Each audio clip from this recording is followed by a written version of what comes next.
Let me give you some advice, bastard. Never forget what you are. Wear it like armor. It can never be used to hurt you. When I first heard they were interested in me for a fantasy show, I went, ugh, no. I had an inkling reading the first book, going, oh my God, this is amazing. This could really kick off. I was quite young and I had such a big imagination. In those scenes when I was younger, I would really convince myself that I was there and it was happening, you know? I'd never had any experience of acting before. I went to a very theatrically based drama school. We did 3 hours of camera training in 3 years. But then my 4th hour in front of a camera was day 1 on Game of Thrones. My first day on set was Castle Black. My first scene was, there's just a very quick scene where I'm walking down the ramparts and I was so nervous.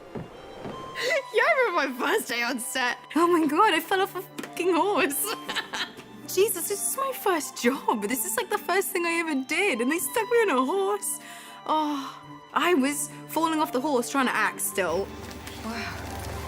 A Khaleesi. Okay, let's do it again, please.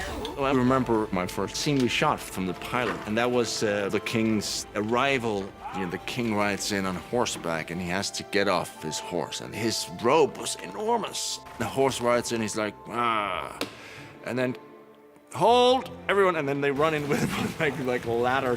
They help him down, and they run out with the ladder, and then, carry on. Oh, here we go. I vaguely remember it. It was like Sean Bean and Mark Addy and Lena, and I remember being so overwhelmed and terrified. I remember everybody clearly. I remember baby Sophie and baby Maisie and baby Isaac. And now they're, you know, out there, full grown. The most shocking scene that I didn't see coming. Stop him, stop! From then on, I started to distrust the show as to like whether they'd kill my favorite character or not. I think the most shocking was probably my death. The Hodor moment, I couldn't quite believe. Hold the door! Hold the door! That was such a sort of, oh my God. I watched The Red Wedding, and I didn't really read into it in the script of what happened. I think I just did my bit and went la la la, and then when it came out, I remember I watched it in the morning. I'm a big guy, big tough guy, but guess what? I burst into tears. That was an absolute shocker. I remember just watching going, no, no, no, no, no, no, no, no, what? It was brilliant. Do I have to call you Lady Stark now? Yes.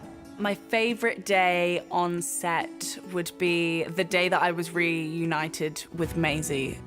That day on set, I've just never laughed so much in my life. It was so much fun. It was the day with the wheelchair. I've still got that video, jeez. Me and Sophie just messing around on Bran's wheelchair. I think the most fun scene we shot was season 7. We shot this big sequence, the loot train attack, and we shot that in Spain.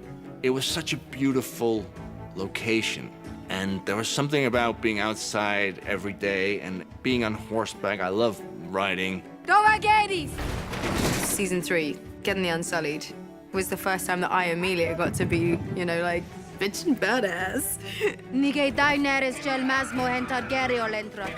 Dracarys. It was really cool. Favorite day on set was definitely a day in Asuna when we were doing the gladiatorial sequence. My little girl was there. You know, she watched her papa work. David said, oh, you know, come sit here, you can call. And she was like, action! The fight between the Hound and Brienne fucking Tarth. We'd studied and trained for that a long time, and when it all came to fruition, that was just fantastic. Iceland, season 2, the first day we were there. That was my favorite day on Thrones. I'd never been to a more beautiful place in my life, and it was special for so many reasons. And it was the scene where I was not able to behead Ygritte. Strike hard and true, Jon Snow. My favourite actor to work with was Rose Leslie. There was something really special about working with Rose. You know, I really enjoy working with John Bradley. He saw this in a vision. I really enjoyed the scene with Mark Addy way back in season 1, just because it was so intense and I was like pages and pages long, and it was really unexpected from those two characters. Sometimes I don't know what holds it together. Our marriage. There's an ease that I get with acting with Ian Glenn because he's been my pal the whole time. There's been my buddy.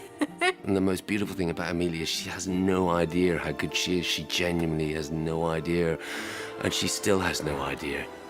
She's always sort of vulnerable, which gives is part of a great gift.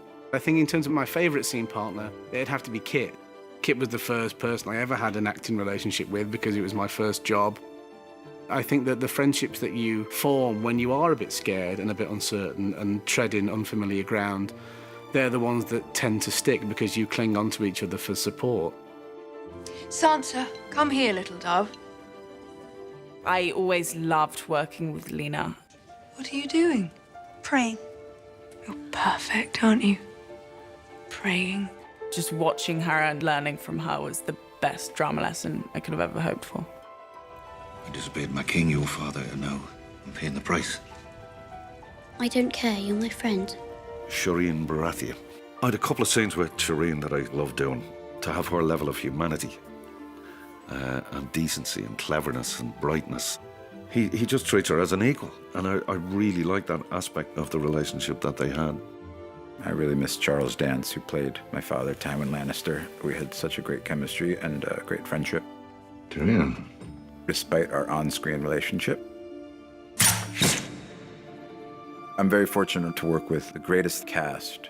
Everybody is so professional and so incredibly kind and generous to their fellow actors. Everyone involved is like a family, and it's a family that amazingly still laughs and gets on with each other 8, 9 years in. There's been no assholes, no people, divas, there's been nothing, not even a suggestion. When it's all said and done, I'll miss the dynamic of the show, because there's nothing like this show. I mean, Game of Thrones means my 20s. I started this job when I was 22, and I am not 22 anymore. Game of Thrones is my entire career. I think I am going to have a hard time saying goodbye to Sam. It's going to be very hard to say goodbye to play Tyrion. I will miss simple things like walking on to set for the first time each year in your new bits of costume and just knowing you're part of something which is sort of at the centre of attention. Yeah, it's going to be very strange without it. It's been 8 years. I'll tell you what I won't miss. Walking around with half a fucking beard 3/4 of the year. That's Jaime Lannister, the Queen's twin brother. I was like a little puppy when I arrived. I was like Bambi on the ice. And coming to Belfast, I learned how to walk with pride and joy. I've grown up with these people. I've changed so much as a person because of these people. I'm so confident. I've just got this confidence from the show and from playing Arya.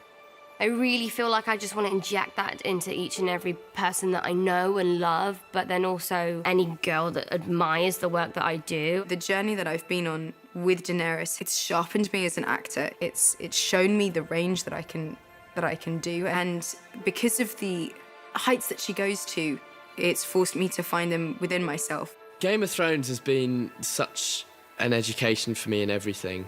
Having to be around adults from the age of 10 and work on a professional set, get up and learn your lines and really think about a character has also taught me a lot about myself.